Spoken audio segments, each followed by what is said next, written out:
चलिए, क्या आप सभी स्टूडेंट्स को मेरी आवाज और वीडियो क्लियर है?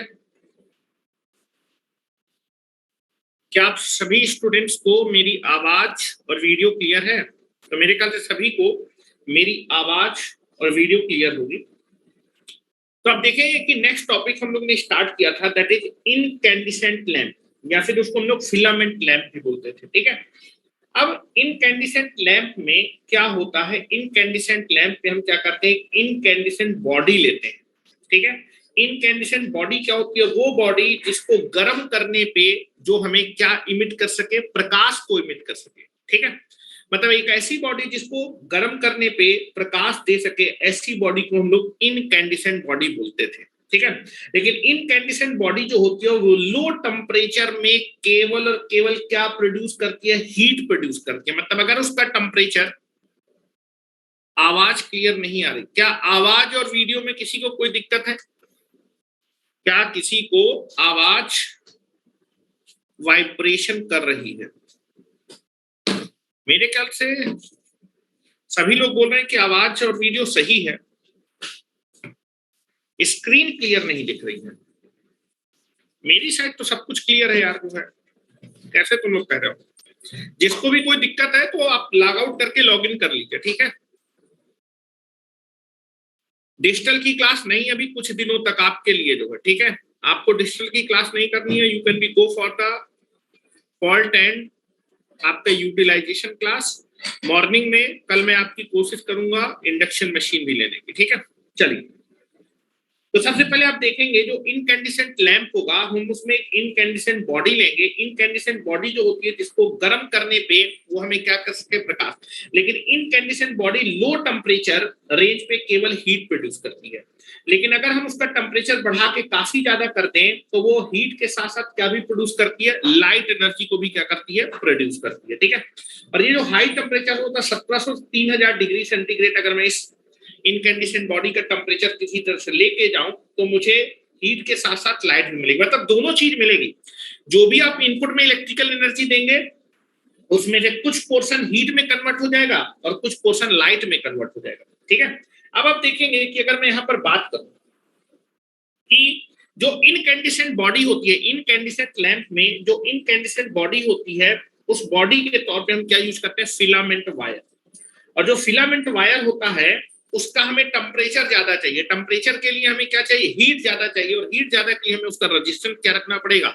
ज्यादा रखना पड़ेगा। ठीक है, तो हमेशा जो है जो फिलामेंट होता है उसका क्रॉस सेक्शनल एरिया कम होता है, पतला वायर होता है। जितना कम पतला वायर होगा, जितना उसका क्रॉस सेक्शनल एरिया क्या होगा? कम होगा, उतना ही ज्यादा उसका रेजिस्टेंस होगा। और अगर रेजिस्टेंस ज्यादा होगा, करंट उससे पास करेगा, it can be produce the high heat will be there. और हीट जितनी ज्यादा होगी उतना ज्यादा उसका टेम्परेचर होगा, और टेम्परेचर अगर ज्यादा होगा तो it can be produce the light will be there.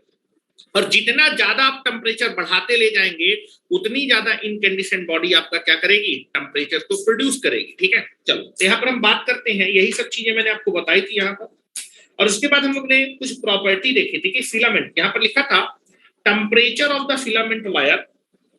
जो टेम्परेचर होगा वो आपके हीट के प्रोपोर्शनल, जितनी ज्यादा हीट उतना ज्यादा टेम्परेचर। और जो हीट होती है वो रेजिस्टेंस के क्या होता है? प्रोपोर्शनल। और रेजिस्टेंस क्या होता है? आपके क्रॉस सेक्शनल एरिया के इनवर्सली। तो जितना कम, जितना आपका क्रॉस सेक्शनल एरिया क्या होगा? ज्यादा। ठीक है, जितना ज्यादा होगा, या फिर आप यहाँ बात कर रहे थे जितना क्रॉस सेक्शनल एरिया आपका क्या होगा? कम होगा। मतलब जितना थिन कंडक्टर होगा उतना ज्यादा रजिस्टेंस, जितना ज्यादा रजिस्टेंस उतना ज्यादा हीट और उतना ज्यादा टेम्परेचर, जितना ज्यादा टेम्परेचर उतना ज्यादा लाइट एनर्जी।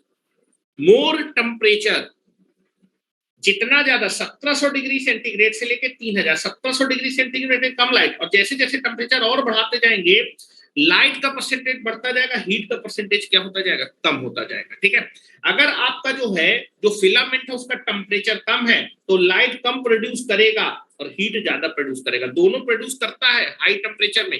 ठीक है, चलो तो यहां बात कर रहे थे कि जो ब्राइटनेस होती है इनकैंडिसेंट लैंप में, जो आउटपुट है लाइट, वो प्रोपोर्शनल होगी टेम्परेचर पे। जितना ज्यादा आप टेम्परेचर बढ़ा पाए, अगर टेम्परेचर आप ज्यादा नहीं बढ़ा पाएंगे तो it can not be produce the more light will be there. ठीक है, तो बल्ब अच्छा नहीं बनेगा। ठीक है, यहाँ पर हम बात कर रहे थे कि फिलामेंट को बनाने के लिए जो मटेरियल यूज करते हैं उसकी प्रॉपर्टी क्या होनी चाहिए। पहली प्रॉपर्टी मैंने बताई थी कि रेजिस्टेंस, फिलामेंट का जो है रेजिस्टेंस ज्यादा, फिलामेंट जो वायर होगा उसका रेजिस्टेंस ज्यादा होना चाहिए, और रेजिस्टेंस को बनाने की जो मटेरियल यूज कर रहे हैं, मतलब फिलामेंट का जो मटेरियल है उसकी रेजिस्टिविटी ज्यादा, जितना ज्यादा रेजिस्टिविटी होगी उतना ज्यादा जो है फिलामेंट का रेजिस्टेंस होगा। ठीक है, तो पहला रेजिस्टिविटी ज्यादा होनी चाहिए। दूसरा, जितना ज्यादा आप जो है अपने फिलामेंट वायर का टेम्परेचर बढ़ा पाएंगे उतना ज्यादा हीट प्रोड्यूस करेगा, मतलब उसका मेल्टिंग पॉइंट ज्यादा होना चाहिए, melting point will be high. जिस भी मटेरियल का आप फिलामेंट बनाएंगे उसका मेल्टिंग पॉइंट क्या होना चाहिए, ज्यादा होना चाहिए। तीसरा, और आप देखेंगे यहाँ पर मैंने बताया था कि जब हम जो है टेम्परेचर ज्यादा रखते हैं तो आप देखेंगे टेम्परेचर की वजह से जो एटम्स होते हैं वो वाइब्रेट करते हैं, वाइब्रेट होने की वजह से आप देखेंगे कि जो मटेरियल होना चाहिए उसकी मैकेनिकल स्ट्रेंथ ज्यादा होनी, क्योंकि वाइब्रेशन की वजह से शॉक को सह सके, शॉक नहीं सह पाएगा तो आपका मटेरियल ब्रेक कर जाएगा, फिलामेंट ब्रेक कर सकता है। तो mechanical strength of the filament wire material should be high so that it can B withstand with the vibration, क्योंकि हाई टेम्परेचर पे आपके एटम वाइब्रेट करते हैं, और अगर वाइब्रेट करेंगे तो फिलामेंट वाइब्रेट करेगा तो उसके अंदर इतनी मैकेनिकल स्ट्रेंथ होनी चाहिए कि वो ब्रेक ना करे, इन वाइब्रेशन को क्या कर सके, विदस्टैंड। तो हाई मैकेनिकल स्ट्रेंथ होनी चाहिए मटेरियल। दूसरा, आप देखेंगे कि फिलामेंट जो होता है, फिलामेंट हाई टेम्परेचर पे क्या करता है, आपका जो है हाई, अगर जो है आप उसका टेम्परेचर बढ़ाना चाहते हो तो हीट ज्यादा प्रोड्यूस करनी पड़ेगी।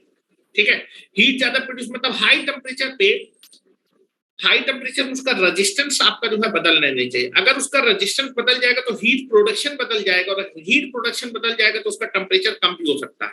तो जनरली आप देखेंगे कि जो है, जो जब आप जो है फिलामेंट से करंट को पास करेंगे तो फिलामेंट में क्या होगा, लॉस होगा, उसका टेम्परेचर बढ़ेगा। और अगर टेम्परेचर बढ़ेगा तो आप देखेंगे जो रेजिस्टेंस होता है वो किस पे डिपेंड करता है, टेम्परेचर पे।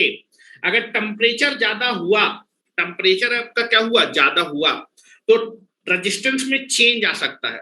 और अगर टेम्परेचर ज्यादा होने से रेजिस्टेंस क्या हो गया, कम हो गया, तो हीटिंग भी क्या हो जाएगी, कम हो जाएगी। तो जनरली हम जो है जो फिलामेंट वायर लेते हैं उसका मटेरियल ऐसा होना चाहिए, जिस भी मटेरियल का बना होना चाहिए उसमें टेम्परेचर की वजह से रेजिस्टेंस में वेरिएशन नहीं आना चाहिए, मतलब लो टेम्परेचर कोफिशिएंट ऑफ रेजिस्टेंस।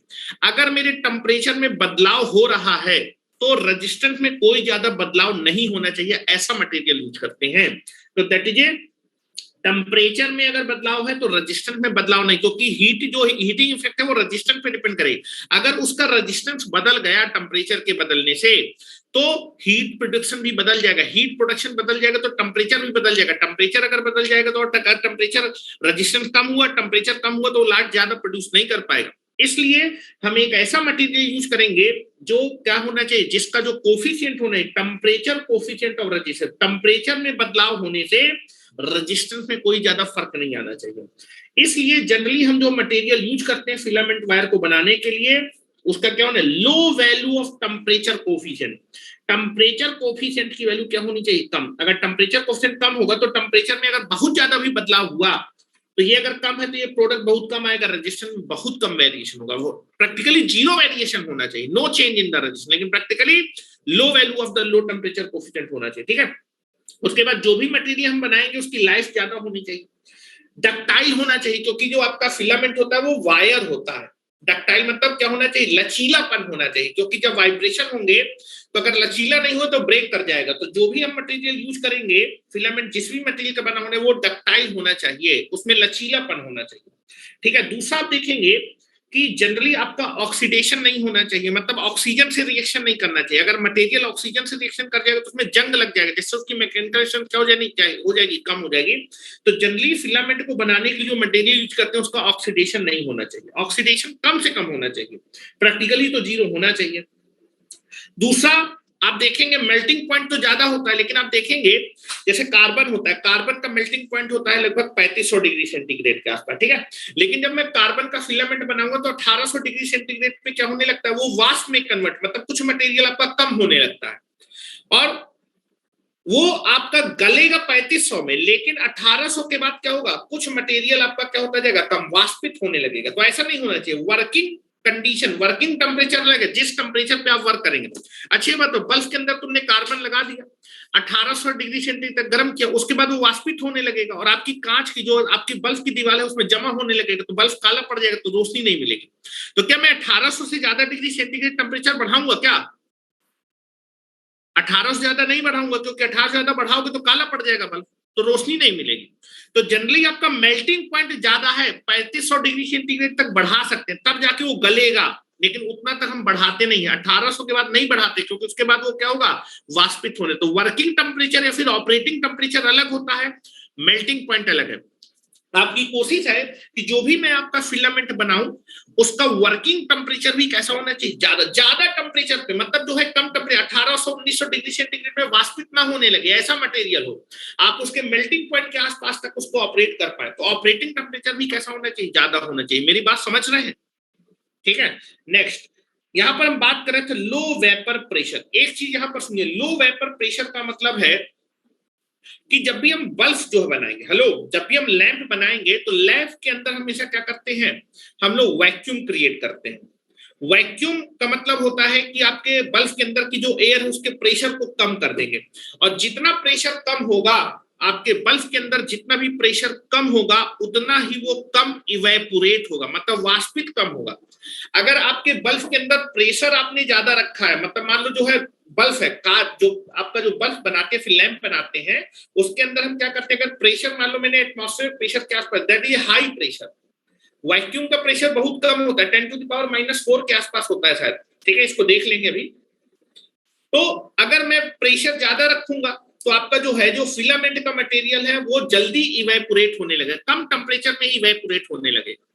ठीक है, अगर प्रेशर ज्यादा होगा तो कम टेम्परेचर पे इवेपोरेट होने लगे, आप ज्यादा टेम्परेचर तक उसको ऑपरेट नहीं कर पाएंगे। इसलिए हमेशा याद रखेगा कि बल्ब के अंदर जो प्रेशर रखते हैं, प्रेशर बहुत कम रखते हैं। जब मैं गैस वैस भरूंगा ना तो उन गैस का प्रेशर क्या होगा, बहुत कम। लो प्रेशर की गैस भरने से जो इवेपोरेशन होगा वो आपका ज्यादा टेम्परेचर में होगा। ठीक है, तो उसका जो ऑपरेटिंग टेम्परेचर है आप उसे ज्यादा टेम्परेचर तक क्या कर पाएंगे, ऑपरेट कर पाएंगे। तो हमेशा ध्यान रखिएगा कि जो भी मटेरियल आप यूज करते हैं, the material use for making filament should have the low vapour pressure, मतलब जो मटेरियल आप यूज कर रहे हैं वो लो प्रेशर पे भी क्या करे, काम करे। ये नहीं कि प्रेशर कम करने पे हो सकता है मटेरियल अपनी जो है प्रॉपर्टी को खो दे। ठीक है, तो लो वेपर प्रेशर पे भी क्या करना चाहिए, वर्क करना चाहिए। ठीक है, दीज आर द प्रॉपर्टी। अब मैंने आपको बताया था कि फिलामेंट के लिए हम लोग 4 मटेरियल यूज करते हैं, carbon, osmium, that is the tantalum, tantalum और आपका टंगस्टन। ठीक है, 4 मटेरियल यूज करते हैं। ये जो प्रॉपर्टी है, ये जो प्रॉपर्टी है फिलामेंट मटेरियल की प्रॉपर्टी, ये 4 मटेरियल इन प्रॉपर्टी के लिए क्या करते हैं, सूट करते हैं। तो जनरली फिलामेंट को बनाने के लिए हम लोग या तो कार्बन का यूज करते हैं, या तो ऑस्मियम का यूज करते हैं, या फिर टंटलाम का यूज करते हैं, टंटलम बोलते हैं वैसे इसको, टंटलम मटेरियल यूज करते हैं, या फिर टंगस्टन यूज करते हैं। सबसे फेमस मटेरियल है फिलामेंट के लिए टंगस्टन। अभी देखेंगे क्यों, कई सारी खूबियां इस मटेरियल में। सबसे पहले जो आपका फिलामेंट बनाया गया था वो किस मटेरियल का बनाया था, कार्बन का बनाया गया था। तो मैंने लिखा था nowadays we will not use carbon material for making the filament in the incandescent। अब के समय में हम कार्बन के फिलामेंट नहीं बनाते।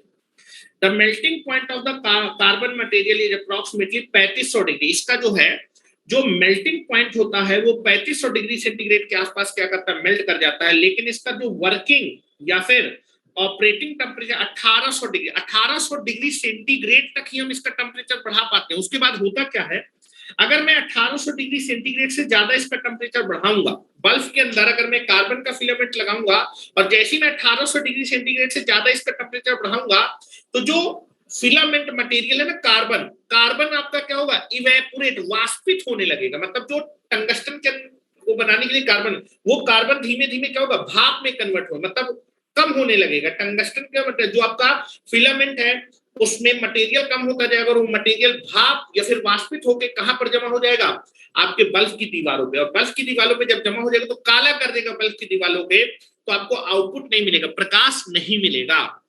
तो जनरली हम जो है आपके जो कार्बन फिलामेंट लैंप होते हैं उनको कितने टेम्परेचर तक ऑपरेट कर सकते हैं? 1800 डिग्री सेंटीग्रेड, ठीक है। लेकिन मैंने बताया था कि जितना ज्यादा टेम्परेचर होगा उतना ज्यादा लाइट आपका प्रोड्यूस करेगा फिलामेंट, ठीक है, क्योंकि जितना ज्यादा टेम्परेचर उतना ज्यादा वो क्या करेगा, आपकी लाइट प्रोड्यूस। मोर टेम्परेचर इनकैंडिसेंट बॉडी का टेम्परेचर जितना बढ़ाएंगे तो हीट एनर्जी कम होती जाएगी, लाइट एनर्जी। लेकिन आपने क्या किया, 1800 डिग्री सेंटीग्रेड का टेम्परेचर बढ़ाते गए, अच्छी खासी लाइट प्रोड्यूस कर, लाइट का रेट बढ़ता गया। 1800 के बाद आपने कहा भैया मुझे और लाइट चाहिए, तो आपने क्या किया कि कार्बन के फिलामेंट का टेम्परेचर और बढ़ाया, और जैसे ही बढ़ाया तो वैसे आपने देखा कि जो कार्बन का फिलामेंट है वो वाष्पित होने लगा। और अगर वाष्पित होने लगा तो आपकी दीवालों को, बल्ब की दीवालों को, फिर लैंप की दीवालों को क्या कर देगा, काला कर देगा। तो हम जो है कार्बन के फिलामेंट को 1800 डिग्री सेंटीग्रेड से ज्यादा ऑपरेट नहीं कर पाते। क्या मेरी बात समझ रहे हैं? हम करने तो गए थे 1800 से ज्यादा, कि जैसे जैसे आपने 800 की, 800 पे केवल हीट प्रोड्यूस, 900, फिर कितना, 1000, 1100, 1200, 1300, 1400 डिग्री सेंटीग्रेड में उजाला आने लगेगा। और बढ़ाया, 1600 बढ़ाया और प्रकाश आया, 1700 और बढ़ाया और प्रकाश बढ़ाया, 1800 पे और प्रकाश दिया। लेकिन 1800 से जैसे ही ज्यादा कार्बन के फिलामेंट का टेम्परेचर किया वो वाष्पित होने लगा, ठीक है। और वाष्पित होने की वजह से, या फिर इवेपोरेशन, या फिर इसको बोलते हैं वेपराइजेशन, आपके फिलामेंट के मटेरियल का वेपराइजेशन होने लगा, फिर इवेपोरेशन होने लगा, जिसकी वाष्पित होकर दीवारों पे जमा हो जाएगा, जिससे बल्ब काला पड़ जाएगा। और बल्ब काला पड़ जाएगा तो प्रकाश आपको मिलेगा नहीं, ठीक है। तो दैट इज, यहां पर मैंने लिखा है, if we increase the temperature of the carbon filament is greater than the 1800 degree centigrade, some carbon material is evaporated from the filament wire and it is deposited inside the glass of the incandescent lamp so that the less light is come out from the incandescent lamp. और जो efficiency होती है इसकी काफी कम होती है, लगभग 3.5 lumen पर वॉट। मतलब आप देखेंगे, मान लो आपने 1 वॉट दी, 1 वॉट में से केवल जो प्रकाश मिला वो 3.5 ल्यूमेन मिला, बाकी सब क्या मिली, हीट मिली। हीट ज्यादा मिल रही है, प्रकाश केवल इतना मिल रहा है। 1 वॉट इलेक्ट्रिकल एनर्जी आपने दी, इस एनर्जी में से बहुत कम एनर्जी केवल किसमें प्रोड्यूस हुई, लाइट में, बाकी सब किसमें कन्वर्ट हो गए, हीट। दोनों चीज प्रोड्यूस होती है, लाइट बहुत कम है, इफिशिएंसी वेरी वेरी लेस। फिर हमने क्या किया, दूसरा मटेरियल यूज किया कि भैया कार्बन में तो 1800 पे ही काम खत्म हुआ जा रहा, हम दूसरे मटेरियल की तरफ गए, ऑस्मियम की तरफ गए। ऑस्मियम जो है बहुत रेयर और एक्सपेंसिव मटेरियल, बहुत महंगा मटेरियल है, यानी बहुत कम पाया जाता है और बहुत महंगा मटेरियल है। इससे फिलामेंट जो बना वो बहुत कॉस्टली बना। लेकिन इस फिलामेंट या फिर इस मटेरियल की खासियत थी कि 1800 डिग्री सेंटीग्रेड पे वाष्पित नहीं हुआ। कार्बन 1800 डिग्री सेंटीग्रेड में वाष्पित होने लगा था, ये 1800 डिग्री सेंटीग्रेड पे वाष्पित नहीं होता। इसका ऑपरेटिंग टेम्परेचर कार्बन से ज्यादा होता है, लेकिन मेल्टिंग पॉइंट जो होता है ऑस्मियम का वो 2600 डिग्री सेंटीग्रेड से लेकर 2650 डिग्री है। कार्बन से इसका मेल्टिंग पॉइंट कम है, कार्बन का मेल्टिंग पॉइंट था 3500 डिग्री सेंटीग्रेड, लेकिन वो ऑपरेट हो पा रहा था केवल 1800 डिग्री सेंटीग्रेड में। इसका मेल्टिंग पॉइंट तो उससे कम है, लेकिन लिखा है less than carbon, but it can not have the evaporation property like carbon. मतलब 1800 डिग्री सेंटीग्रेड में इवेपोरेट नहीं हुआ था, मतलब उससे ज्यादा हम इसके जो है ज्यादा टेम्परेचर पे हम इसको क्या कर सकते हैं, ऑपरेट कर सकते हैं। और बेटा ज्यादा टेम्परेचर में अगर ऑपरेट कर सकते हैं तो ज्यादा लाइट प्रोड्यूस कर सकता है, कार्बन की अपेक्षा ज्यादा लाइट प्रोड्यूस करेगा। क्या मेरी बात समझ पा रहे हैं देवेश? अगर ज्यादा टेम्परेचर तक आप उसको गर्म कर पा रहे हैं तो it can be produce more light. तो इसकी जो है जो इफिशियंसी है वो कितनी हो गई, 1 वॉट में कितनी है, 5। इसकी कितनी थी, 3.5, क्योंकि इसका ऑपरेटिंग टेम्परेचर कम था। ये 1800 से ज्यादा 2100 डिग्री सेंटीग्रेड या फिर लगभग 2000 या फिर 2050 डिग्री सेंटीग्रेड पे वाष्पित होने लगता है। तो ज्यादा टेम्परेचर तक इसको ऑपरेट कर पा रहे हैं तो ज्यादा लाइट प्रोड्यूस कर पाएगा 1 वॉट में, ठीक है। तो दैट इज इसकी इफिशियंसी क्या होती है, ज्यादा होती है।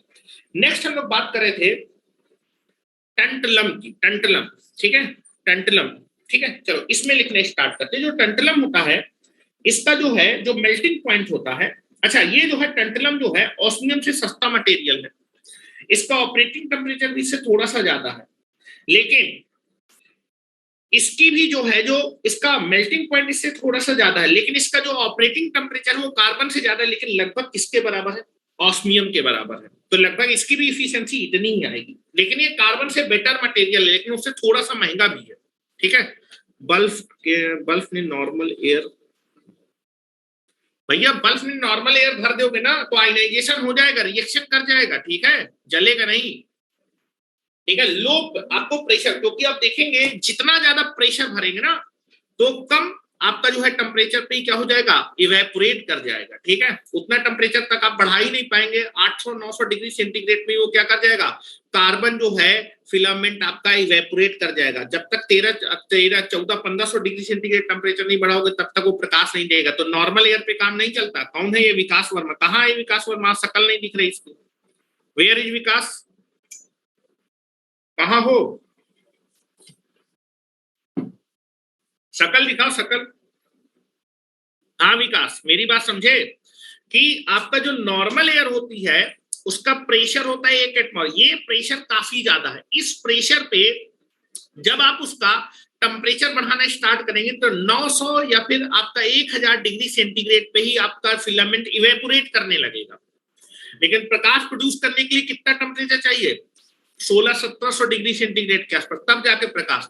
तो जब इवेपोरेट हो जाएगा 1000 डिग्री से तो काला हो जाएगा 1000 डिग्री, वहां तक पहुंच ही नहीं पाएगा, तो प्रकाश कहां से मिलेगा? तो नॉर्मल एयर नहीं भरते, लो प्रेशर पे एयर भरते हैं। ठीक है, भर के देख लेना, तुम भी एल्बर्टीन आइंस्टीन बन जाओगे ना। आइंस्टीन नहीं, दैट इज द क्या है, कार्बन फिलामेंट विंटर में। बिल्कुल हर जगह पे आप यूज कर सकते हैं। बाहर के टेम्परेचर से लैंप में कोई इफेक्ट नहीं आता। बाहर का टेम्परेचर कुछ भी हो उससे कोई फर्क नहीं है, अंदर का टेम्परेचर आपका डिपेंड करता है। तो जो एडिशन था ना, थॉमस एल्वा एडिशन, विकास बोल रहे हैं कि सर हम भी जो है बल्ब नॉर्मल एयर वाला जो है बल्ब बनाएंगे, हम भी थॉमस एल्वा एडिशन बन जाएंगे ना। तुम एक बल्ब खोजोगे जिसमें नॉर्मल एयर होगा, क्यों नहीं खोजोगे? कोशिश करो, 1000 बार फेल हो गए, आपका 1001वीं बार बन जाएगा। सर ये कैसा फिगर बना? ये तुम्हें थॉमस अल्वा एडिशन वाला फिगर है बना, अभी दिखाएंगे तुम्हें पल। ये जो फिगर है अभी तुमको थॉमस एल्वा एडिशन, ये देखो थॉमस एल्वा एडिशन के ये हाथ है।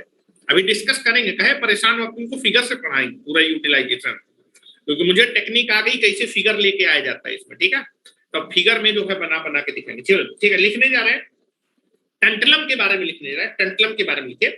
तो टेंटलम जो होता है इसका जो मेल्टिंग पॉइंट होता है वो ज्यादा होता है। ठीक है, इसका मेल्टिंग पॉइंट आपका जो है क्या होता है, आपका जो है किससे, ऑस्मियम से ज्यादा होता है। ऑस्मियम से सस्ता मटेरियल भी है तो उससे सस्ता पड़ेगा, लेकिन कार्बन से महंगा है। और कार्बन की तरह इवेपोरेट भी नहीं होता, लो टेम्परेचर पे इवेपोरेट। कार्बन लो टेम्परेचर पे इवेपोरेट हो जाता है। लो टेम्परेचर मतलब 1800 degree, very very low temperature. ठीक है, तो ज्यादा टेम्परेचर पे ऑपरेट कर नहीं पाएंगे तो उसकी इफिशियंसी कम होगी, इसकी इफिशियंसी ज्यादा होगी।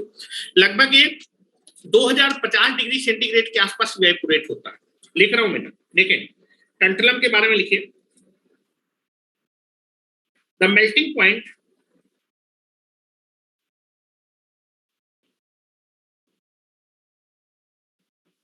the melting point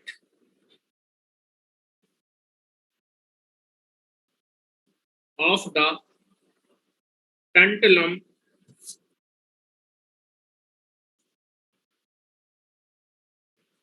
the melting point of the tantalum is around या फिर as in the range of as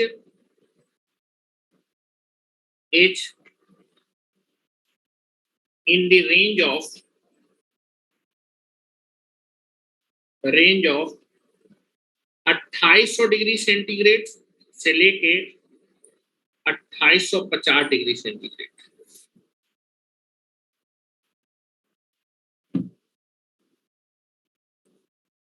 ये भी आपका कार्बन की तरह आपका लो टेम्परेचर पे इवेपोरेट नहीं होता। इट इज चीपर, ये लिखे, it is the cheaper material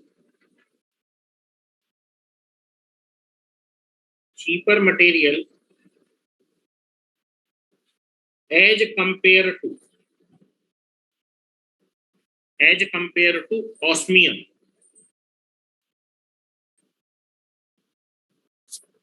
osmium से ये सस्ता है।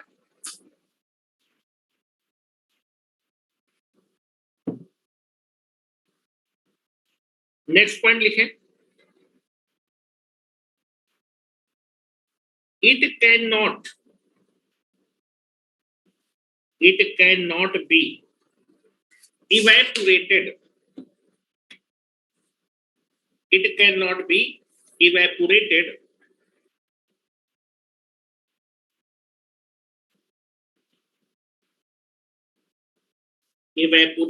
और वेपराइजेशन, वेपर में कन्वर्ट होना मतलब वाष्पित हो जाना, थोड़ा सा जो है मटेरियल से उड़ जाना, समझ लो ना वाष्पित होने का मतलब है।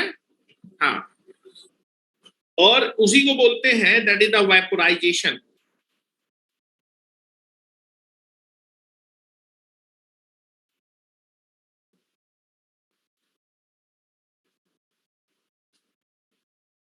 Vaporisation, vaporisation, it cannot be evaporate or vaporization,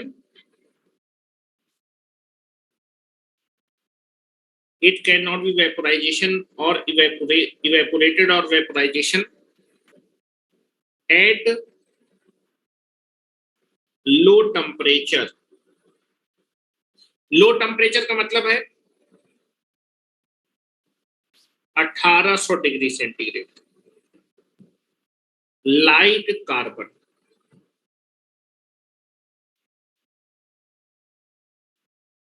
carbon की तरह ये लो टेम्परेचर का मतलब 1800 डिग्री सेंटीग्रेड पे इवेपोरेट नहीं होता, ये लगभग जाके 2050 डिग्री सेंटीग्रेड के आसपास इवेपोरेट होना स्टार्ट होता है। तो इसका वर्किंग टेम्परेचर ज्यादा होता है, और अगर इसका वर्किंग टेम्परेचर ज्यादा है या फिर ऑपरेटिंग टेम्परेचर ज्यादा है एज कंपेयर टू कार्बन, तो इसकी इफिशियंसी भी ज्यादा होगी। ठीक है, तो लिख रहा हूं द इफिशियंसी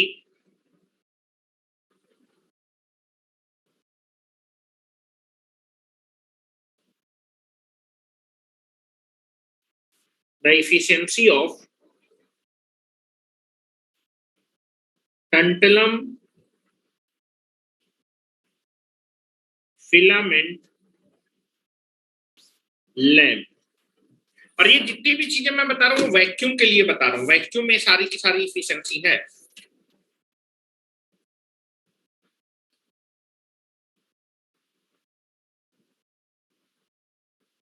ठीक है, the efficiency of tantalum filament lamp is about 5 lumen पर वॉट। इनपुट में आप देते हैं पावर और आउटपुट में प्रकाश मिलता है, तो इफिशियंसी ल्यूमेन पर वॉट होती है। एक चीज और ध्यान रखिएगा, जो टंटलम होता है इसका जो टेम्परेचर कोफिशिएंट ऑफ रेजिस्टेंस होता है वो पॉजिटिव होता है, लेकिन कम होता है, लेकिन पॉजिटिव होता है। कार्बन का निगेटिव होता है, याद रखिए carbon is a semiconductor material, negative temperature of coefficient of resistance पढ़ाया होगा सर ने, silicon, germanium, carbon, they are semiconductor material. एक चीज यहां पर लिखे एग्जामिनेशन में पूछा गया क्वेश्चन है, the टंटलम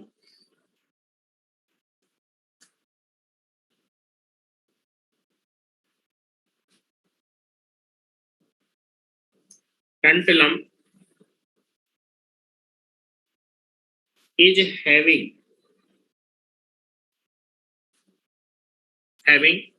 low temperature coefficient of resistance। Low होता है लेकिन कैसा होता है ये पूछा जाता है, positive, and it is positive,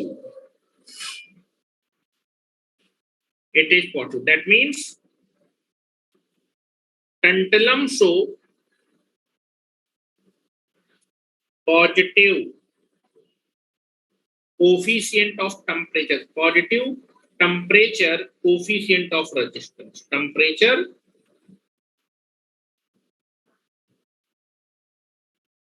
coefficient of resistance, positive temperature coefficient of resistance।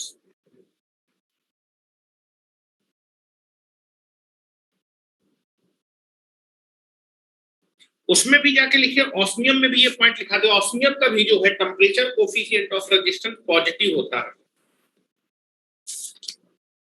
वहां भी जाके लिखो इस पॉइंट को।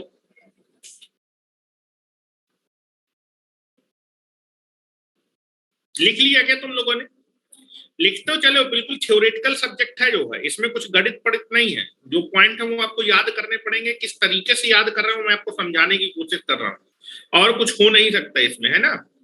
कि मैं अपनी तरफ से बोल दूं कि पॉजिटिव है, उसको प्रूफ करने लगूं, प्रूफ करूं क्या पॉजिटिव होता है? नहीं करूं है? याद कर लो उससे अच्छा। चैलेंज नहीं करना है, तुम जानते हो मैं कुछ भी कर सकता हूं, है ना। अगर मेरा दिमाग खराब हो गया तो मैं उसको प्रूव भी कर सकता हूँ। इधर आओ, चलो इधर आके एक पॉइंट देखो, ये पॉइंट छूट गया था यहाँ पर। एक पॉइंट जाके ओस्मियम में जाके लिखे, ओस्मियम में भी, osmium is also, osmium is also having positive temperature coefficient of resistance. मतलब जो है टेम्परेचर बढ़ने से इसका रेजिस्टेंस बढ़ता है, लेकिन मैंने बताया कि आपका अल्फा बहुत कम होगा तो ज्यादा अंतर नहीं है, तो बढ़ता है, घटता नहीं है इसका टेम्परेचर। लेकिन कार्बन का जैसे जैसे टेम्परेचर बढ़ेगा वो निगेटिव टेम्परेचर, उसका रेजिस्टेंस कम होता जाएगा, तो उसकी हीटिंग कम हो जाती है, लेकिन उतना अंतर नहीं आता है, ठीक है, अल्फा कम होता है, थोड़ा बहुत वेरिएशन होता है।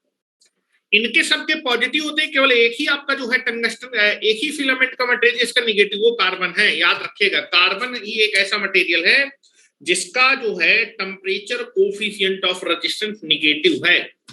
उस पे भी जाके लिख लो, आ जाओ, लिख लिया, आगे चले, आ जाओ, इस पे भी जाओ, कार्बन में आओ, कार्बन में, कार्बन वाले में भी लिखो,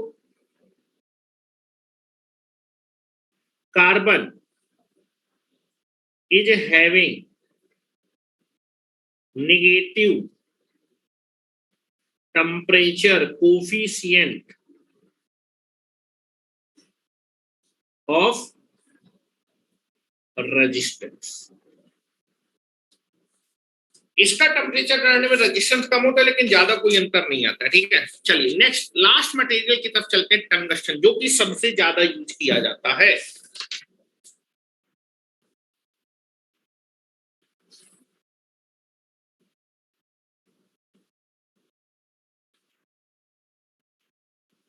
करंट को मोबाइल नेटवर्क की तरफ फ्लो कर सकते हैं क्या? ये क्या है भाई, मोबाइल नेटवर्क क्या है भाई?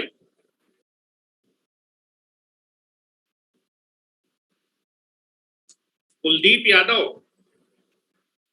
What do you mean by the mobile network? आप मुझे इलोबरेट करें, तभी मैं बता पाऊंगा कि मोबाइल नेटवर्क से आपका मतलब क्या है, आशय क्या है। चल नेक्स्ट आइए, नेक्स्ट डालिए हेडिंग, सबसे इंपॉर्टेंट मटेरियल वायरलेस। अरे वायरलेस में भाई हवा में करंट फ्लो करता है, तुम कहाँ भाई? हाँ, अभी तुमको पढ़ाया था शुरुआत में, जब जो है short, that is the short transmission, जब मैं ट्रांसमिशन लाइन का जो है एनालिसिस आपको पढ़ा रहा था, कि आप देखेंगे कि आपका जो है मिलीमीटर में भी वहां पर डिस्ट्रीब्यूटेड करंट, हवा में करंट होता है वहां पर, ठीक है, हवा में फ्लो करता है। थोड़ा नीचे कर दीजिए भाई, इतनी देर से तुम लोग लिख नहीं पा रहे हो, तुम लोग पागल वागल तो नहीं हो गए हो? माइक्रोवेव की दुनिया अलग है, वायरलेस की दुनिया अलग है, उस दुनिया में जाने के मतलब नहीं है, इलेक्ट्रिकल वाले उस दुनिया में नहीं जाते, इसी वाले जाते हैं, ठीक है। चलो नेक्स्ट लिखिए, fourth material is important material, that is nothing but the tungsten.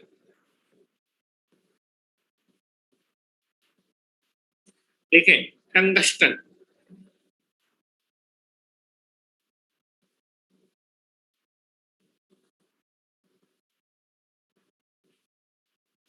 Tungsten सबसे ज्यादा फिलामेंट मटेरियल के तौर पे यूज किया जाने वाला मटेरियल।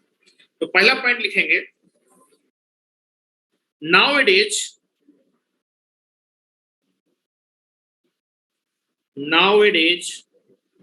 The tungsten is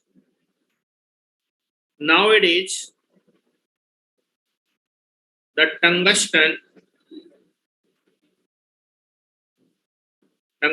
है nowadays the tungsten is most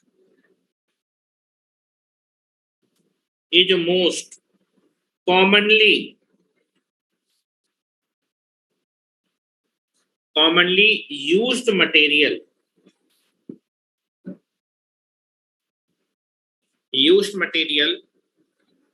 for the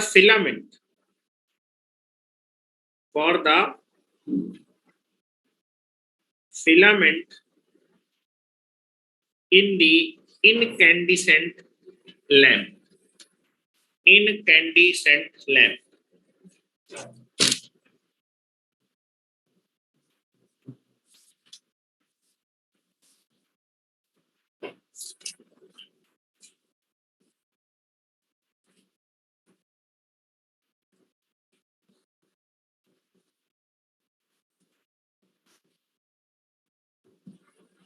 incandescent lamp के लिए इस समय सबसे उपयुक्त जो फिलामेंट का मटेरियल है वो क्या है? टंगस्टन। टंगस्टन सबसे ज्यादा यूज किया जाता है। क्यों यूज किया जाता है? कुछ एडवांटेज लिखे, ड्यू टू सम एडवांटेज। ठीक है, लिखे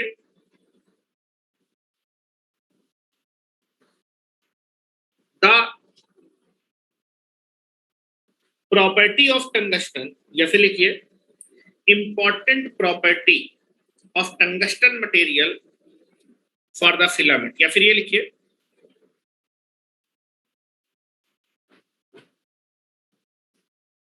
for the manufacturing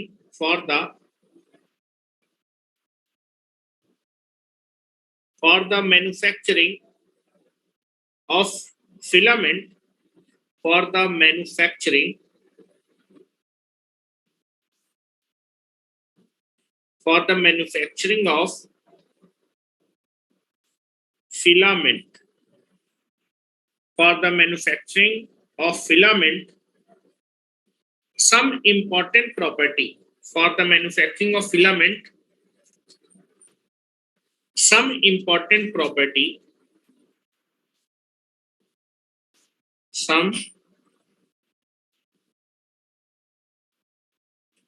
important properties of tungsten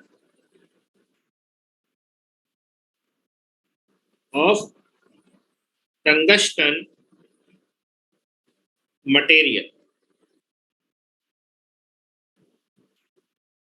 which makes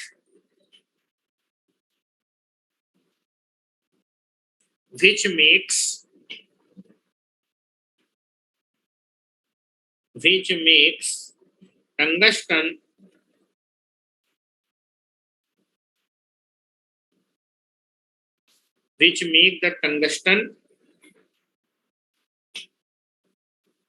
which make the tungsten which makes the tungsten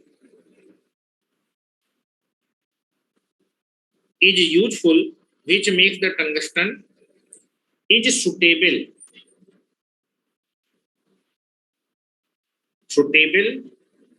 for filament material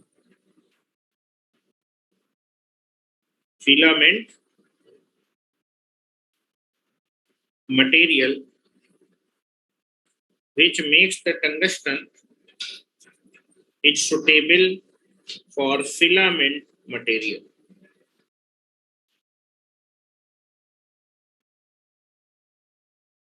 use जो टंगस्टन को फिलामेंट मटेरियल के लिए उपयुक्त बनाती है।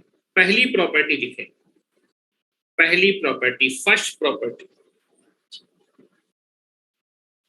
देखो जो कार्बन था, मैंने बताया था कि जो हमारे पास जो है, जो फिलामेंट वायर होना चाहिए, एक तो उसका मेल्टिंग पॉइंट ज्यादा होना चाहिए, क्योंकि हम क्या करेंगे, जो फिलामेंट होगा उससे प्रकाश जो है उत्सर्जित करने के लिए हमें उसका टेम्परेचर बढ़ाना पड़ेगा। तो एक ऐसा मटेरियल होना चाहिए जिसका गलनांक बहुत ज्यादा होना चाहिए, और गलनांक ज्यादा होने के साथ साथ हम उसको ज्यादा टेम्परेचर तक क्या भी कर पाए, यूज कर पाए। तो पहला चीज है टंगस्टन मटेरियल का जो मेल्टिंग पॉइंट होता है लगभग वो कार्बन के आसपास होता है, कार्बन का 3500 के आसपास होता है, इसका कार्बन से थोड़ा सा कम होता है 3400 डिग्री। और आप देखेंगे टंटलम और ओसियम से बहुत ज्यादा है उनका। अगर मैं ओसियम की बात करूं तो 2600 से लेकर 2650, टंटलम आपका 2800 से लेकर 2850 इतने में मेल्ट हो जाता है, लेकिन इसका मेल्टिंग पॉइंट उससे ज्यादा है। तो पहली एक टेबल है कि जो भी फिलामेंट वायर होना चाहिए उसका मेल्टिंग पॉइंट ज्यादा होना चाहिए, because it can be working on the high temperature. तो पहला इसकी सुटेबिलिटी है, लिख रहे हैं the melting point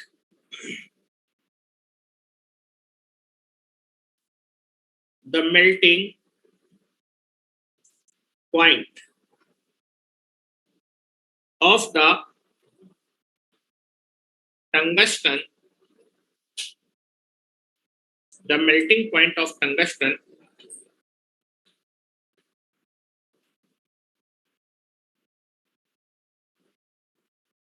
is high,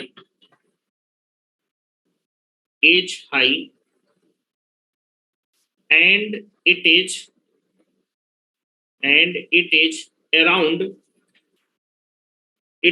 approximately equal to, ये लिखो, it is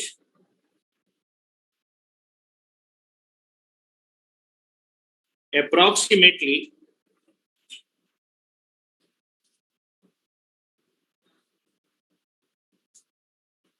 equal to 3400 degree centigrade, which is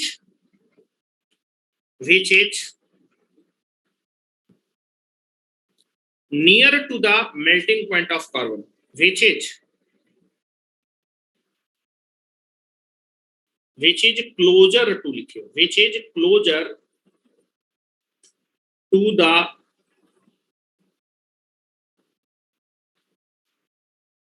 melting point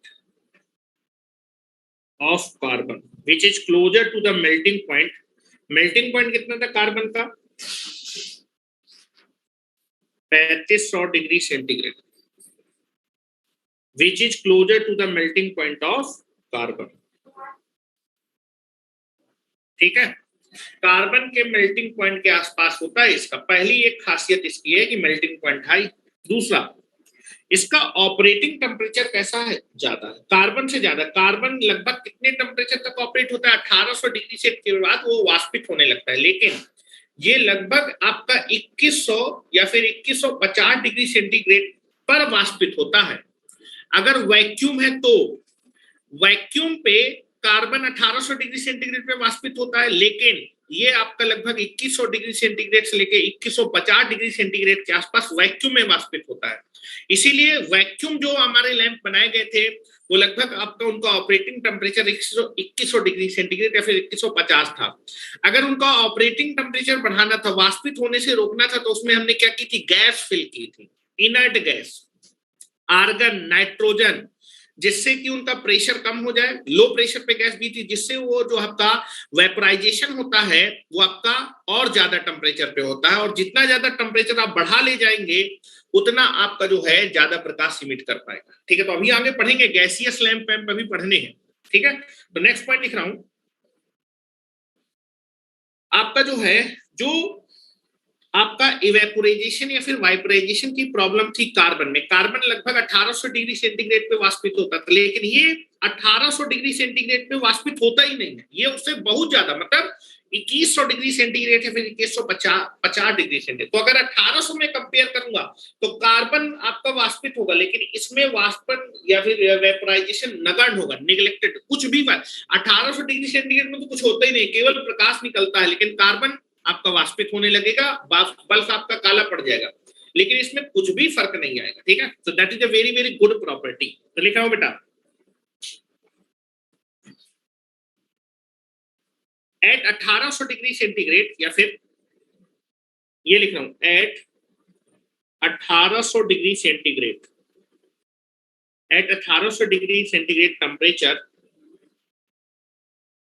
it have no vaporization of evaporation. At 1800 degree centigrade temperature, the tungsten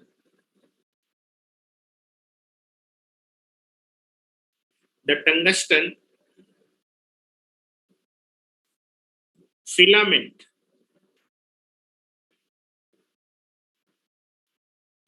is no vaporization is having no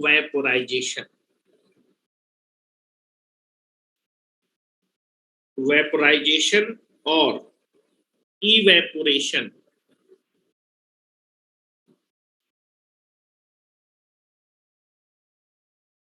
कोई भी evaporation नहीं होता 1800 degree centigrade में, ठीक है। At 1800 degree centigrade temperature the tungsten filament is having no vaporization और evaporation, ठीक है। इसमें कोई भी वेपोराइजेशन नहीं होगा, ठीक है। लेकिन कार्बन में वेपोराइजेशन होने लगेगा 1800 डिग्री सेंटीग्रेड में, ठीक है। उसके बाद अगर हम बात करते हैं, इसकी जो रजिस्टिविटी होती है वो आपकी काफी ज्यादा होती है, ठीक है। या फिर हम बात करते हैं इसकी रजिस्टिविटी अच्छी होती है, हाई रजिस्टिव मटेरियल होता है, ठीक है। तीसरा पॉइंट लिखेंगे। और एक अच्छे फिलामेंट का रजिस्टिविटी क्या होनी चाहिए? ज्यादा होनी चाहिए। It has the tungsten an होना चाहिए, टंगस्टन मटेरियल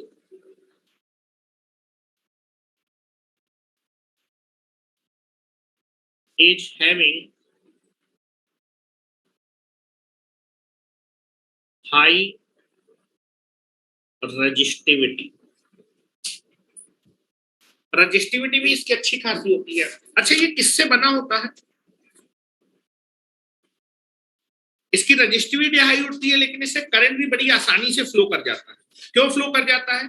क्योंकि ये मिक्सचर होता है आपका, that is nothing but the copper और सिल्वर के आपके धातुओं का, ठीक है। यहां लिख दे the tungsten material having the high resistivity and it is the alloy of, ये किससे मिलकर बना होता है?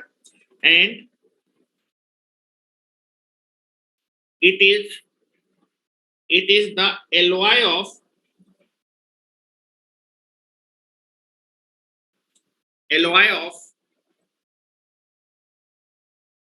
it is the alloy of, या फिर it is the mixture लिखे, it is the mixture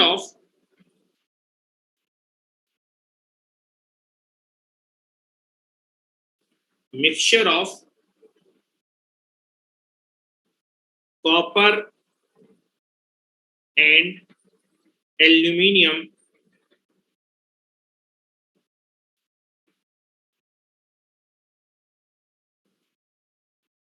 it is the mixture of copper and aluminium material, it is the mixture of copper and aluminium material, so that it also having good conductivity, resistivity भी ज्यादा होती है, लेकिन copper और aluminium का बना होता है तो अच्छी खासी कंडक्टिविटी भी, हाई रेजिस्टिविटी होने के बावजूद भी अच्छा खासा करंट ये मटेरियल फ्लो करा सकता है, कंटेन कर सकता है, ठीक है। And so that it is having good conductivity, very good नहीं बोला है मैंने, बोला कि अच्छी कंडक्टिविटी होती है, गुड कंडक्टिविटी।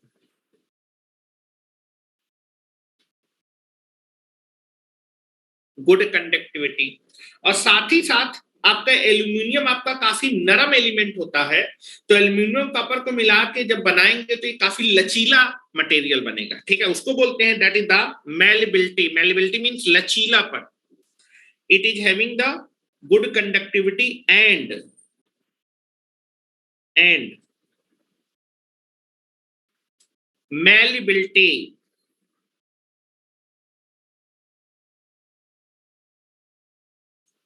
मैलिबिलिटी का मतलब है लचीलापन। ये जो मटेरियल होता है ये काफी लचीला होता है, और लचीला होने भी चाहिए। अगर आप जो है फिलामेंट बना रहे हैं तो लचीला होना चाहिए कि नहीं होना चाहिए, कि सख्त होना चाहिए। जब हाई टेम्परेचर बढ़ाएंगे तो वाइब्रेशन होंगे, लचीला नहीं होगा तो ब्रेक कर जाएगा।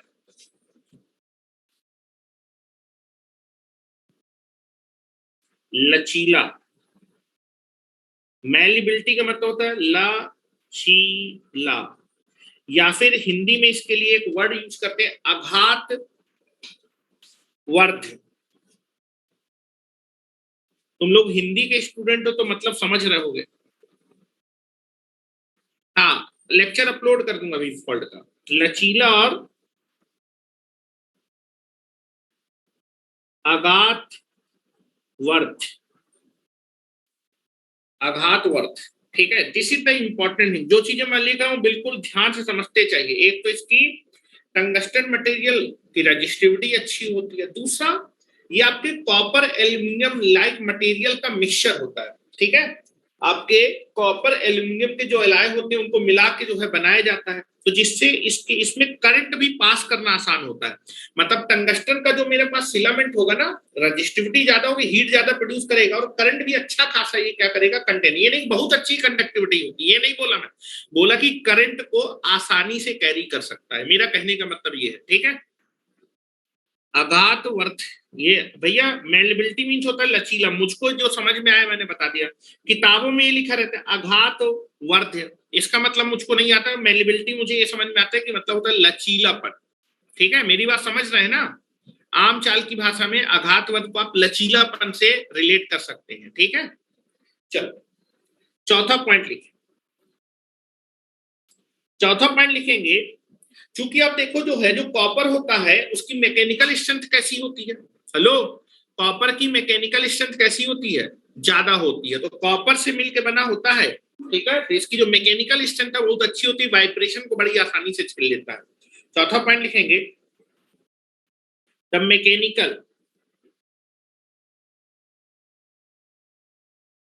Mechanical strength of the tungsten material is good. Tungsten material को बनाने के लिए कॉपर यूज कर रहे हैं, टंगस्टन इज गुड। मैंने लिखा है गुड। और अगर ये गुड होता है ना तो इसका जो पतला तार भी होता है वो भी वाइब्रेशन कुछ है। तंग जो आपका जो है, जो फिलामेंट होता है बहुत पतला होता है, क्योंकि इसकी मैकेनिकल स्ट्रेंथ होती है। तो ये आपका जो है, जो फिलामेंट है वो आपके जो है वाइब्रेशन को बड़ी आसानी से झेल लेता है। So that so that so that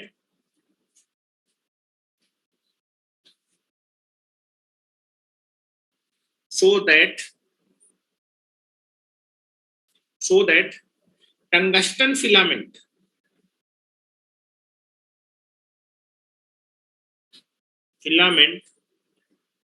so that tungsten filament will be easily will be easily it will be easily withstand withstand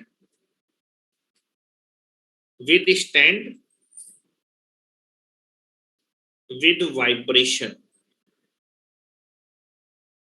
vibration के साथ बड़ी आसानी से ये विदस्टैंड कर सकता है, टूटता नहीं है। टंगस्टन जो फिलामेंट होता है, फिलामेंट हमेशा पतला वायर होता है, ये पतला वायर भी इतना मजबूत होता है कि वो वाइब्रेशन को बड़ी आसानी से झेल लेता है, क्योंकि इसकी मैकेनिकल स्ट्रेंथ ज्यादा होती है, ठीक है। टंगस्टन हमेशा कैसा होता है, थिन वायर होता है। Tungsten filament which is a thin wire, यहां पर ये भी लिख लो। So that tungsten wire, bracket में जब भी आपका फिलामेंट होगा, टंगस्टन फिलामेंट ब्रैकेट में लिख देता हूं, that is thin wire thin wire will be easily withstand with the vibration। ये पतला सा वायर होता है, ये पतला सा वायर भी इतना मजबूत होता है ना टंगस्टन मटेरियल का कि आसानी से वाइब्रेशन, क्योंकि वो कॉपर का बना है, कॉपर की मैकेनिकलाइजेशन ज्यादा है तो टंगस्टन की भी मैटेरियलाइजेशन ज्यादा। पांचवा पॉइंट लिखिए कि जो टंगस्टन होता है उसका जो temperature coefficient of resistance positive होता है और लगभग पूछ लिया जाता कितना होता है, तो लिख रहा हूं the tungsten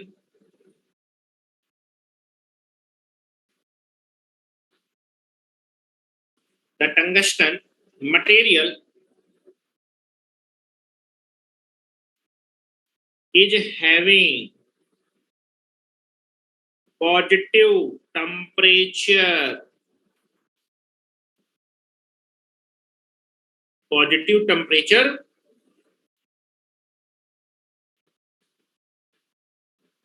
coefficient positive temperature coefficient of resistance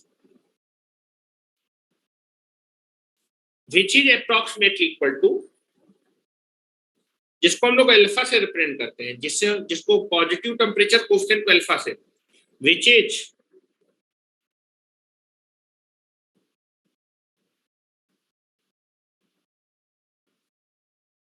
approximately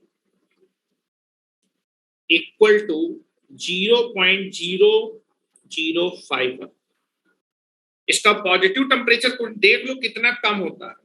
अगर मैं 1000 के आसपास भी टेम्परेचर बढ़ाऊं, यानी टेम्परेचर जब बहुत ज्यादा होगा, टेम्परेचर में चेंज बहुत ज्यादा होगा, तो भी आपके रजिस्टेंस में कोई ज्यादा फर्क नहीं है, बढ़ेगा थोड़ा बहुत बढ़ेगा लेकिन उतना ज्यादा कोई इफेक्ट नहीं आएगा, वेरी वेरी स्मॉल, लेकिन पॉजिटिव होता है, ये याद रखेंगे, पॉजिटिव टेम्परेचर कोएफिशिएंट होता है।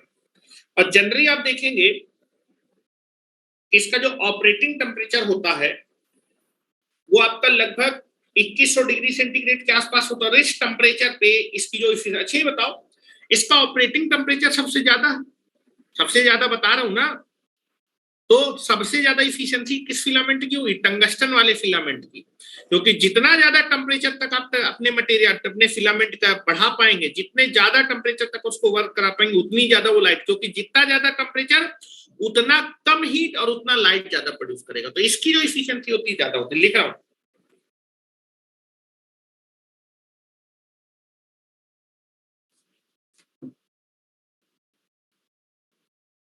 लिखें the efficiency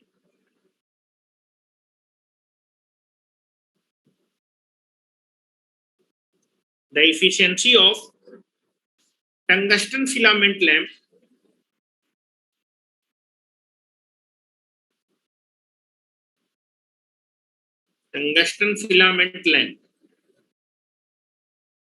the efficiency of tungsten filament lamp is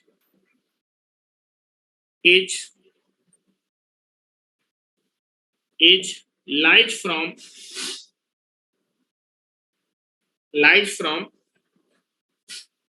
8 lumen per watt to 10 lumen per watt।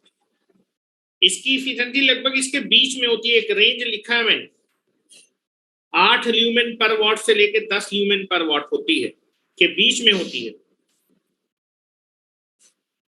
Tungsten filament lamp. अगर आप इसकी इफिशिएंसी बढ़ाना चाहते हैं तो ऑपरेटिंग टेम्परेचर बढ़ाना पड़ेगा, और ऑपरेटिंग टेम्परेचर का मतलब है कि जिसपे वाष्प पे ना बदल पाए, क्योंकि वाष्प जिस दिन ये बदल जाएगा उस दिन बल्ब काला पड़ जाएगा, रोशनी कम मिलेगी।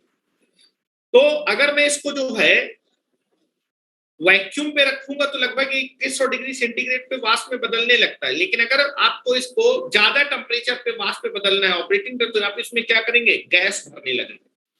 ठीक है, तो गैस यूज करेंगे और जनरली इनर्ट गैस यूज करते हैं, आर्गन हो गई, नाइट्रोजन हो गई, दोनों का मिक्सचर हो गया। ठीक है, नेक्स्ट हेडिंग डालें, कितने प्रकार के हम लोग फिलामेंट यूज करते हैं? 3 प्रकार के फिलामेंट यूज करते हैं बल्ब के अंदर। एक आपका स्ट्रेट वायर फिलामेंट होता है, एक आपका होता है सिंगल क्वाइल्ड, क्वाइल मतलब क्वाइल के फॉर्म पे, एक सिंगल वायर है उसको हम क्वाइल के फॉर्म पे बना देंगे, और एक होगा क्वाइल फिलामेंट। मतलब क्वाइलिंग भी करेंगे और उसको डबल बार करेंगे, डबल क्वाइलिंग टाइप का होगा, ठीक है। तो मैं फिगर भी आपको दिखाऊंगा और मैं आपको दिखाऊंगा।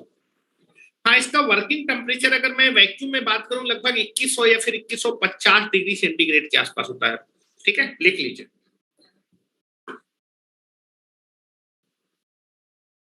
एट वैक्यूम, गैस में ज्यादा टेम्परेचर पे हम वर्क कर सकते हैं, इसलिए लिखा नहीं रहा हूं। अब किसी ने बोल दिया कि लिखा दी तो वैक्यूम का लिखा दे रहा हूं। सातवां लिखिए, at vacuum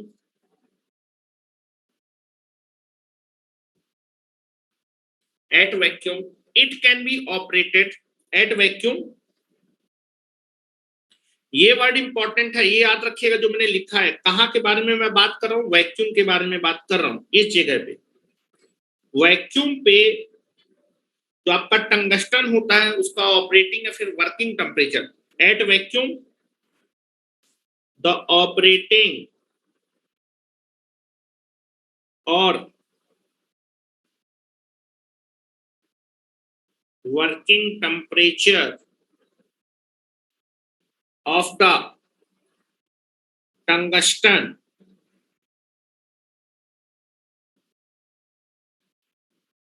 filament is 2100 degree centigrade से लेके 2150। वैसे 2100 ही कर लीजिए, मोस्ट ऑफ द बुक में 2100 ही लिखा। 2100 डिग्री सेंटीग्रेड से ऊपर जब टेम्परेचर ले जाएगा ना वैक्यूम में, तो ये आपका क्या हो जाएगा? वेपोराइजेशन होने लगेगा इसमें। चलो नेक्स्ट हेडिंग डालें, that is type of filament is used in the, double coil वाले में ज्यादा दिखता है।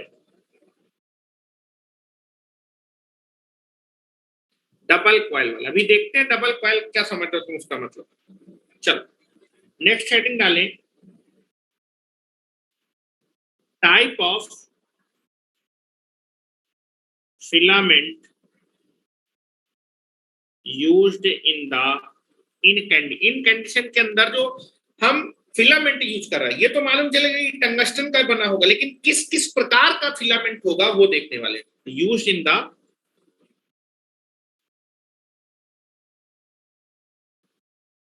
Incandescent lamp.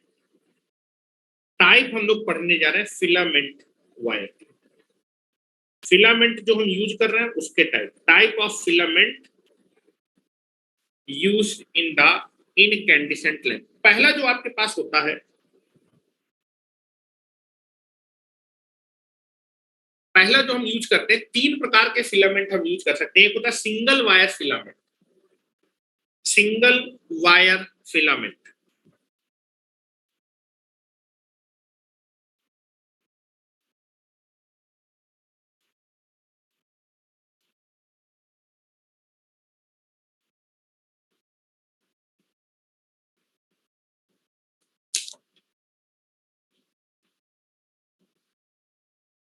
मतलब एक सिंपल सा वायर होगा, लो उसमें क्वाइलिंग क्वाइलिंग नहीं की गई हुई, ठीक है।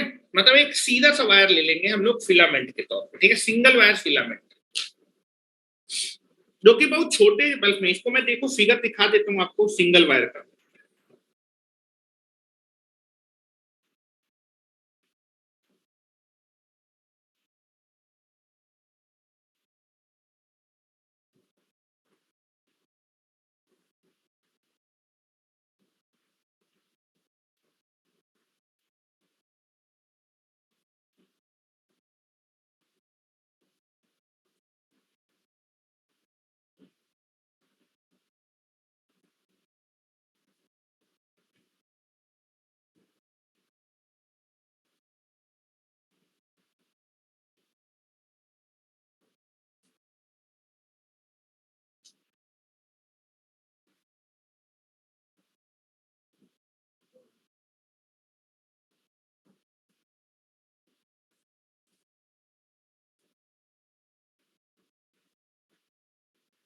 देखो क्वाइल वाला ही दिखा रहा है, ये क्वाइल वाला है। देखो ये जो फिलामेंट है ये क्वाइल वाला है, क्वाइल वाला जो मैं आपको नेक्स्ट पढ़ाने वाला हूँ। इसमें क्या होगा, सिंपल सा वायर होगा, और अगर वायर है फिलामेंट का तो उसका रेजिस्टेंस होगा, तो जनरली उसको रेजिस्टेंस से दिखा देते हैं।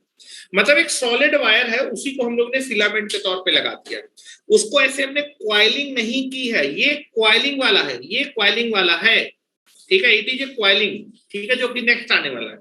तो सिंगल वायर का मैं फिगर बना देता हूं, यहां पर आइए, सिंगल वायर, सिंगल वायर वाले में लिखे, सिंगल वायर का जब मैं फिगर बनाऊंगा, मतलब एक सिंगल वायर हम यूज कर लेंगे एज ए फिलामेंट, और जनरली हम उसको कैसे रिप्रेजेंट करते हैं, चूंकि आपका फिलामेंट है ना, हाई रेजिस्टेंस ऑफर करेगा, तो जनरली हम सिंगल वायर का रेजिस्टेंस दिखा देते हैं। तो जनरली हम रिप्रेजेंटेशन ऐसे करते हैं, सिंगल वायर का, सिंगल वायर फिलामेंट का हम केवल क्या दिखा देते हैं, रेजिस्टेंस दिखा देते हैं। This is the representation.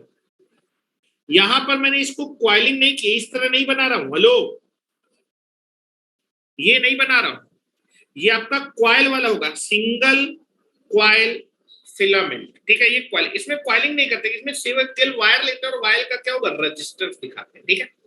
तो this is the representation of single wire filament. क्या मेरी बात समझ पा रहे हैं? नाम ही है कि क्या करना है, एक वायर लेना है और सिंगल वायर लेना है, मतलब solid single wire you can be consider. बात समझ रहे ना समर? क्या मेरी बात समझ रहे हो? नहीं समझ रहे हो? नहीं समझ रहे हो? हाँ, स्ट्रेट वायर विदाउट टर्न, ये बिल्कुल सही बोला। हम इसको बोल सकते हैं सिंगल वायर फिलामेंट का मतलब है ये स्ट्रेट वायर होगा, सिंगल वायर। ये आपका डायग्राम किसका है, this is the representation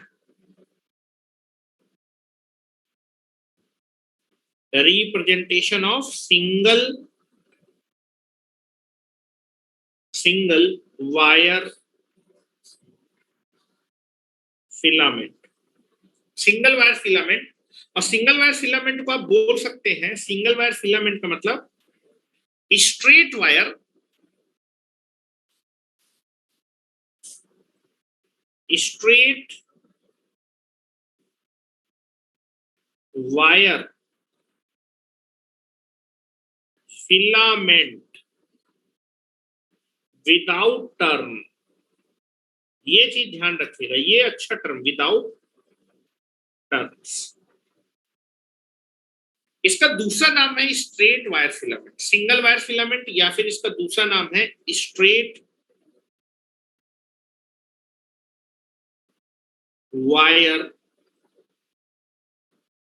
filament. ये फिलामेंट किस लैंप में देखने को मिलता है, लो पावर के बल्ब जो होते हैं उनमें देखने को मिलता है।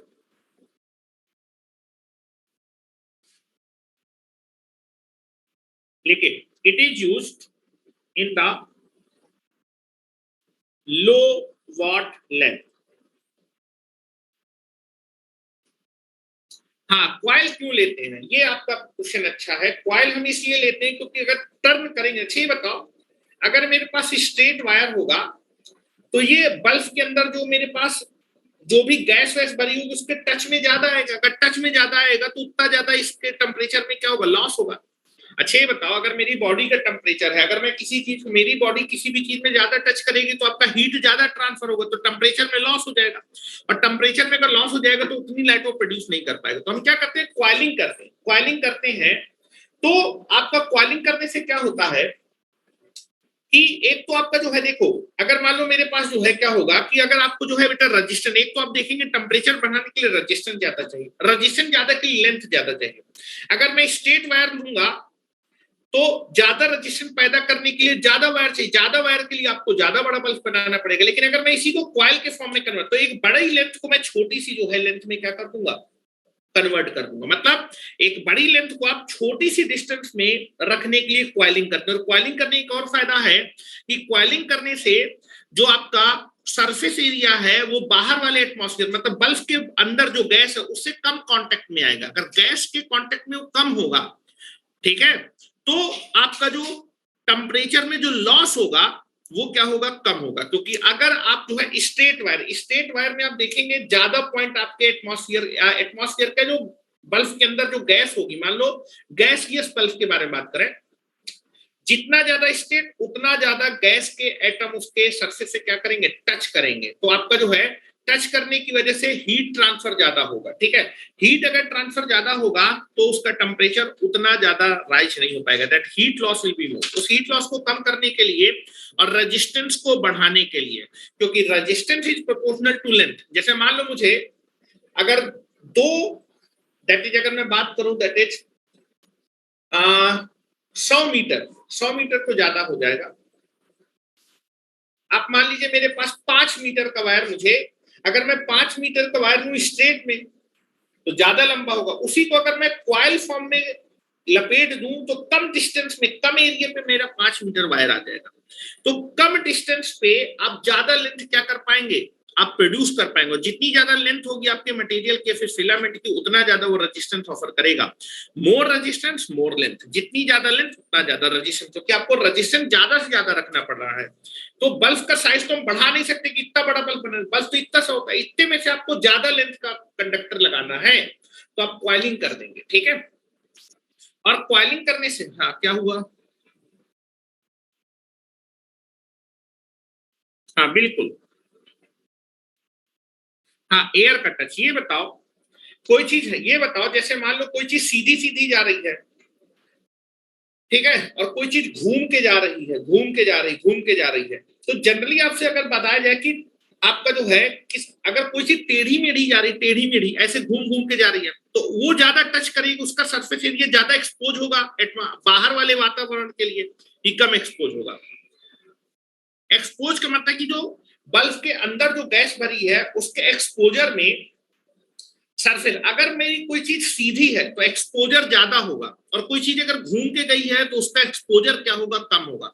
और जितना कम एक्सपोजर होगा सरफेस के आपके बल्ब के अंदर के एटमॉस्फेयर से, उतना कम हीट का ट्रांसफर, रेडिएट फॉर्म आप बोल सकते हैं कि जैसे आपका जो है, अगर आप देखेंगे जैसे मान लीजिए एक मटेरियल ये अगर ये दोनों टच में होंगे तो आपका इससे और इसमें हीट ट्रांसफर ज्यादा होगा। तो जो बाहर वाला मटेरियल जो गैस वैस भरी है उसके एटम जितने ज्यादा फिलामेंट से टच करेंगे, या फिर आपका जो है फिलामेंट का सरफेस जितना ज्यादा आपके बल्ब के अंदर जो मेरे पास मटे जो गैस वैस भरी है फिर एटमॉस्फेयर है उससे ज्यादा टच में होगा अगर सरफेस एरिया, तो उतना ज्यादा हीट आपकी क्या हो जाएगी, फिलामेंट से ट्रांसफर हो जाएगी, तो फिलामेंट का टेम्परेचर कम हो सकता है। इसलिए जनरली हमें क्या करना होता है कि कम से कम फिलामेंट का जो सरफेस एरिया है वो आपके बल्ब के अंदर वाले एटमॉस्फेयर से क्या करे, टच में रहे। उसके लिए हम क्वाइलिंग करते हैं, ठीक है। अभी समझ में आ जाए, मैं समझाने की कोशिश करूंगा, समझाओ, रुक जाओ। तो जरा एप्लीकेशन लिखो जरा इसका, स्ट्रेट वायर फिलामेंट का application of straight wire filament. यहां पर लिखो द स्ट्रेट वायर या फिर सिंगल वायर फिलामेंट और straight wire filament are generally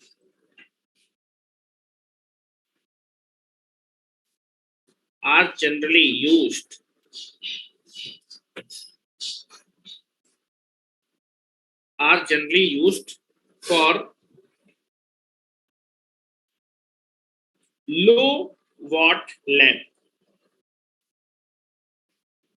low watt lamp या फिर लो वॉट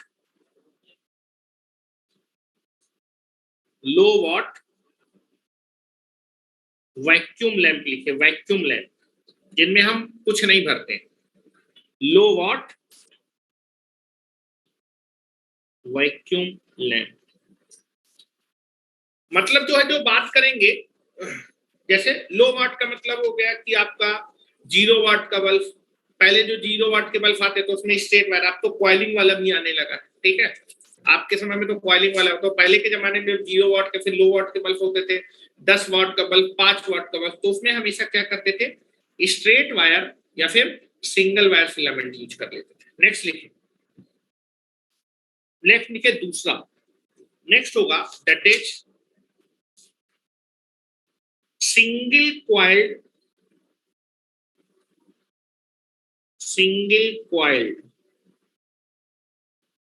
filament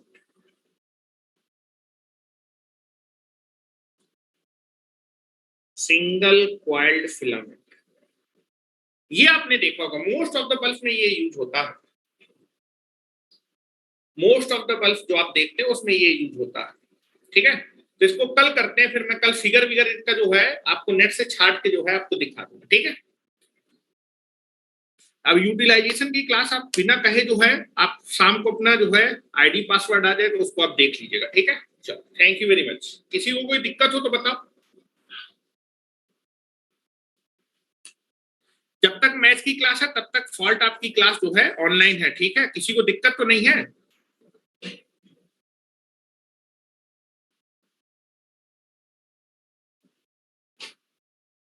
चलो थैंक यू वेरी मच।